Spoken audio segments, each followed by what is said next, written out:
Welcome to Truth Behind History. Today we are diving into the rise, evolution, and unraveling of globalization, a force that has shaped our modern world more than most people realize. Here's a question to start us off. What if the system that connected the world, economically, politically, even culturally, was never as stable or inevitable as it seemed? What if the cracks have been forming for decades? Let's set the stage. Globalization, at least as we've come to understand it, isn't a singular event. It's a process, a story told in 3 acts. The first act began around 1870 and lasted until 1914. This was the era of empires, think steamships, colonies, and the gold standard. Trade flowed not because of global cooperation, but because imperial powers forced it. Railway snaked through continents not just to connect people, but to extract resources. The world was stitched together through conquest and control, and the economy mirrored that hierarchy. Then came the second wave, 1945 to the 1990s. After 2 world wars tore the global system apart, Western powers,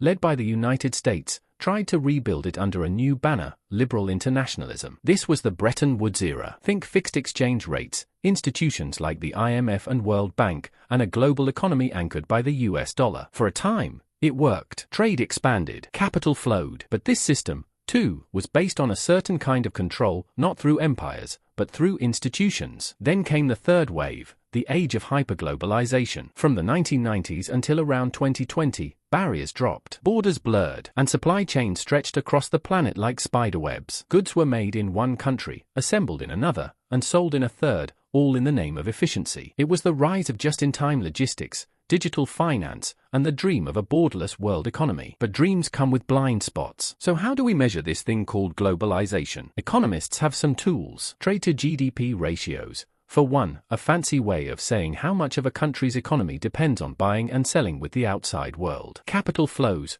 the movement of money across borders. And tariff rates, how much governments try to block or discourage imports. These numbers tell a story, and for decades, they all pointed upward. But then something changed. After the global financial crisis in 2008, trade didn't bounce back the way it used to. Instead of reintegration, we saw fragmentation. Governments started raising barriers. Protectionism crept back in. Trust in global institutions, like the WTO, began to erode. And underneath it all, a quiet reversal had begun. This is where our story really begins, with a system that once promised endless connection, now pulling apart at the seams. Now let's talk about the black swan that turned theory into reality, the COVID shock. When the pandemic struck in early 2020, it didn't just trigger a public health emergency. It detonated a global stress test, a sudden, brutal exam of the systems we thought were stable, predictable, and efficient. But those systems? They cracked almost immediately. Take medical exports. As panic spread, countries that had preached the virtues of open trade suddenly imposed bans. Masks, gloves, ventilators. These weren't just health items anymore. They became strategic assets. And when the chips were down, literally and figuratively, nations prioritized their own populations. The lesson? Cross-border reliance sounds great, until your neighbor closes the gate. Then came the logistical mess. Shipping containers piled up in the wrong ports. Some were stranded for weeks. Others sat empty while prices for basic goods skyrocketed. Massive port backlogs in places like Los Angeles and Shanghai showed us that the global flow of goods wasn't a seamless machine, it was a delicately balanced chain, where a single broken link rippled across the world. And in that chaos, something else started to shift. Governments began whispering words they hadn't said aloud in decades: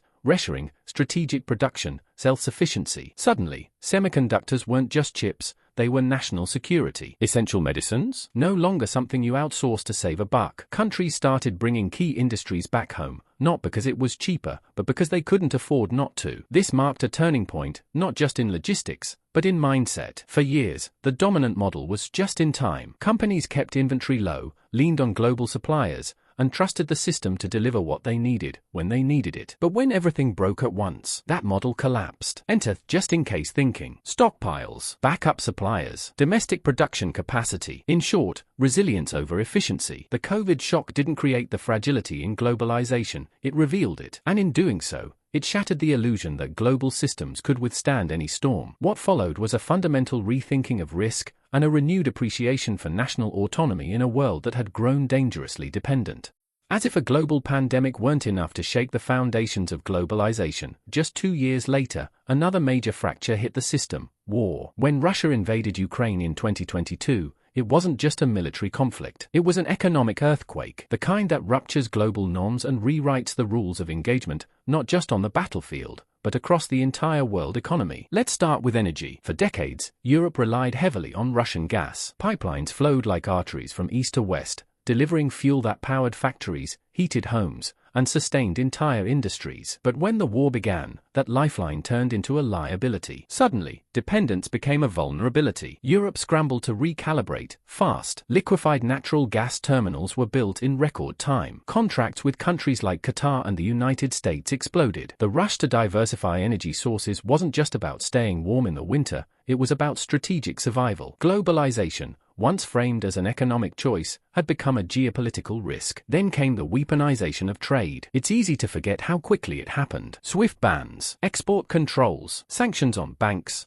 oligarchs, and even basic commodities. Trade, the thing we were told brought peace, was now being wielded like a sword. The global economy had been built on the assumption that trade and politics could be kept separate. But here was the proof. When power is on the line, markets become tools. And in this case, blunt ones. This breakdown in trust extended far beyond Ukraine. Across the global south, across Asia, questions began to rise. If this could happen to Russia, who's next? Could we be frozen out of the global system someday? That's where the emergence of parallel systems comes in. BRICS nations, Brazil, Russia, India, China, South Africa, began pushing for alternatives. De-dollarization, local currency settlements, cross-border systems that bypass the dollar, bypass SWIFT, bypass the Western-led financial architecture. These weren't fringe experiments anymore. They were serious moves toward building an entirely new economic order. And looming behind all of this was the erosion of trust, not just between nations, but in the very institutions that were supposed to hold things together. The UN, the WTO, the IMF, NATO, all of them, strained, questioned, sometimes ignored. The war in Ukraine didn't just fragment Europe's borders, it accelerated the fragmentation of the global system itself, revealing a world increasingly divided between those who still trust the old institutions and those quietly preparing for a world beyond them. For decades, the dominant economic religion preached one thing: hands off. Let the market sort it out. Let competition drive efficiency. Governments, stay in your lane. But in recent years, something strange has happened. Across the globe, that doctrine has quietly started to erode. What we're seeing now is the return of industrial policy. Economic nationalism is back, and it's wearing a new suit. Let's take the United States. For years, American policymakers avoided picking winners and losers in the economy. But with the CHIPS Act, that changed. Billions of dollars were poured into domestic semiconductor production. Why? Because semiconductors aren't just components, they're leverage. And Washington doesn't want to depend on Taiwan, or worse, China. Across the Atlantic, the EU Green Deal is doing something similar. It's not just about going green, it's about building internal capacity. Subsidies, incentives, strategic investments in clean energy, battery production, and more. This isn't laissez-faire, it's guided capitalism, and it's gaining momentum. At the same time, we're seeing production realignment. Companies aren't just trying to save money anymore, they're trying to manage risk, and that means reshoring, bringing factories back home, or friendshoring, where supply chains are shifted to politically aligned nations. It's like saying, we'll trade with you, but only if we trust you. Global efficiency is giving way to geopolitical resilience. But here's the cost: the world's trade rulebook, built on neutrality and enforcement, is crumbling. The World Trade Organization, once the enforcer of global trade fairness, is being sidelined. Countries are striking bilateral and regional deals instead. They're bypassing the old rules. Why bother with multilateral negotiations when you can just make your own pact and move on? And while all this intervention may sound strategic, it comes with risk. When governments begin favoring one industry over another, what often follows is misallocation. Resources get funneled into politically favored sectors, not necessarily the most efficient or innovative ones. That's how bubbles form. That's how cronyism grows. It's easy to cheer when your country builds new factories. But if those factories exist only because of subsidies, not demand, what are we really building? The return of industrial policy is a signal, a blinking red light that globalization is no longer a neutral game. It's a contested space, and every nation is now playing defense. Let's talk about the one thing that touches every nation, every transaction, and every ounce of power in the global system is money. For nearly 80 years, the United States dollar has reigned supreme. It's been the world's reserve currency, the medium through which oil is priced, trade is settled, and debt is held. But that system, rooted in the post-World War II Bretton Woods order, is under pressure like never before. And it's not coming from just one direction. First, there's the rise of central bank digital currencies, or CBDCs. China is already piloting its digital yuan, not just as a domestic tool, but as a way to internationalize its currency. Imagine a world where transactions can happen directly, instantly, between central banks, no SWIFT, no middlemen, no dollars required. That's a direct challenge to the current financial hierarchy. Meanwhile, physical gold, that ancient, unyielding symbol of value, is back on the radar. Central banks across Asia and the global south have been quietly, steadily increasing their gold reserves. Not because it's flashy, but because gold is apolitical. It can't be sanctioned. It doesn't rely on trust in a government. And in an era of weaponized finance,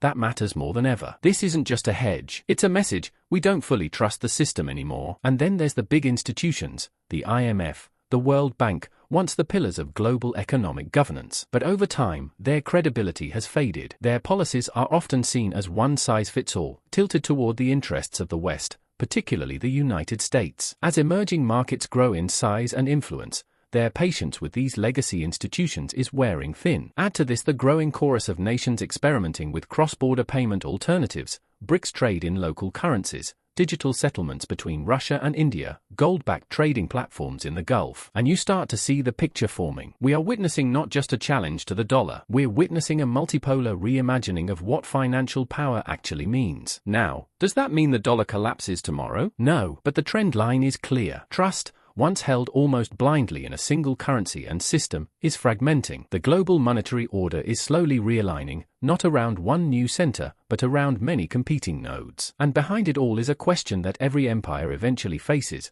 what happens when the currency of power is no longer trusted by those who once depended on it?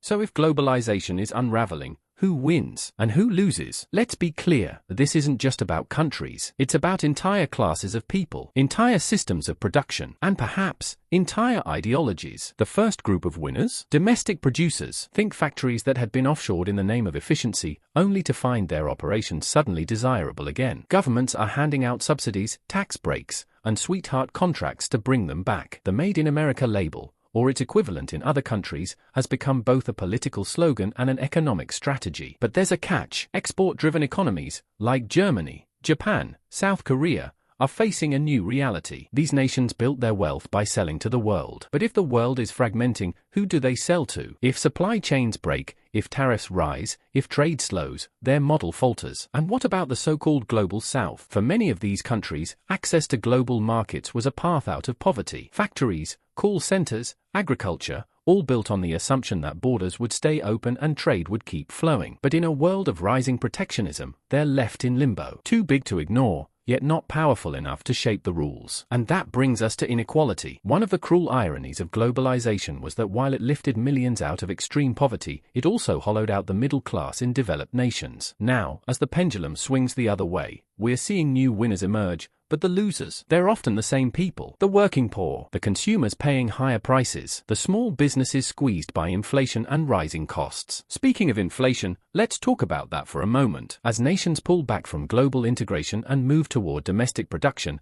the price of goods tends to rise. Why? Because efficiency takes a backseat to security. Just in time becomes just in case, and cheap gets replaced with safe. Add in war, sanctions, and energy instability, and inflation stops being a temporary glitch. It becomes a structural feature of the new system. What we're entering now looks eerily like a return to mercantilism, a zero-sum mindset where nations hoard resources, protect industries, and treat trade as a weapon. It's not about growing the pie, it's about grabbing a bigger slice. And the rules? They're changing fast. The post-war dream of a flat, frictionless global market is being replaced with something older, more familiar, and far more volatile. We are not just witnessing a shift in policy, we're witnessing a shift in philosophy. From cooperation to competition, from open markets to guarded borders, from shared growth to strategic survival.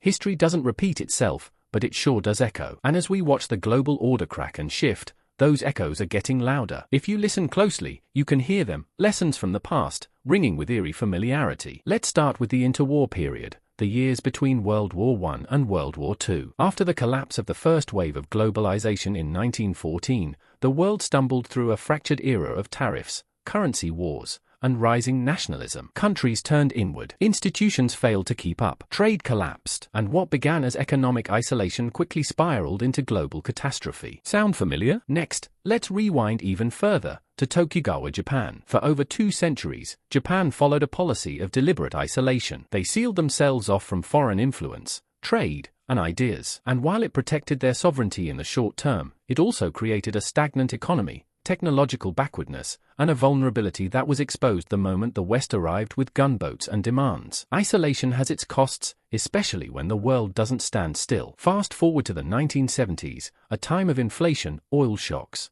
and heavy-handed state planning. In response to crisis, many governments leaned into industrial policy. They nationalized industries, tried to direct markets from the top down, and assumed that centralized planning could outsmart decentralized markets. The result? Inefficiency, bloated systems, and in many cases, economic stagnation. It turns out, economies don't always respond well to being micromanaged by politicians. And let's not forget one of the most dangerous lessons of all, inflation driven by crisis. Every time a system buckles, the temptation is the same: spend more, print more, intervene more. But history has shown us that once inflation takes hold, it doesn't just raise prices. It erodes trust. It breaks contracts. It punishes savers. And it distorts every incentive in the economy. When people can't rely on the value of their money, they start to lose faith in everything else, too. So here's the question we have to ask. Are we learning from these echoes, or repeating them? Because the signs are there. Fragmenting institutions, rising protectionism, centralized planning wrapped in new language, and inflation that no one seems able or willing to control. History has already given us the warning. The only question left is, are we listening?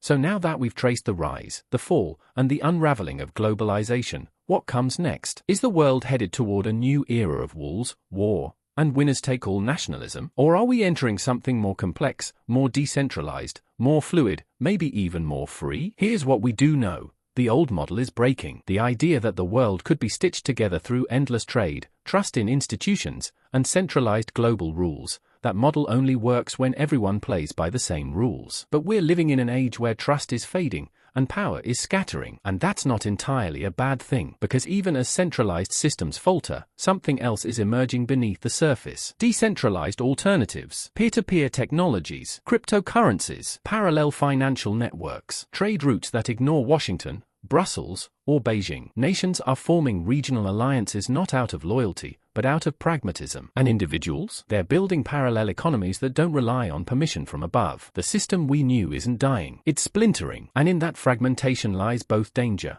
and opportunity. The real battle ahead won't just be about borders or trade routes. It'll be about systems, about whether the world moves toward coercion or consent, whether power consolidates or disperses. And maybe that's the hidden truth of globalization all along. It wasn't just about trade. It was about control. Who gets to set the rules? Who gets to rewrite them? And who gets left behind when the system shifts? So the next time someone tells you globalization is inevitable, ask them, for whom? The answers will tell you everything about where we've been and where we're going. If you found this video insightful, don't forget to like, comment, and subscribe for more deep dives into the hidden forces that shape our world. And if you want to go even deeper, check out my book, History They Tried to Erase. The link is in the description below. It's packed with the stories, patterns, and suppressed truths that never make it into the textbooks. Thanks for watching Truth Behind History, where we question the narrative and follow the evidence wherever it leads.